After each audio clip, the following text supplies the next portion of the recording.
The clone stamp tool in Photoshop can be used for adding elements or repeating them that exist in the photo. It can also be reused for removing elements if you selectively choose a piece of clear background to remove things. In this picture, we're going to remove some of these crumbs.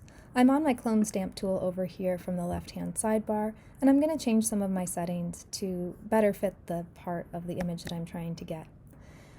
The clone stamp tool is a two-part tool, so I first have to select this by clicking Option on a Mac, and I'm going to target a bit of the background that is blank, and then I can paint it over the part that I don't want to appear. If you zoom in, you'll notice there are some variations in the background, so you can change the hardness or fuzziness of this tool to sometimes help with that, and there's other options you can use as well.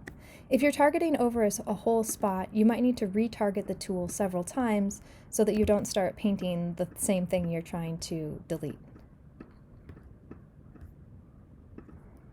Sometimes you even have to retarget as you're working to try to get a better selection of the background.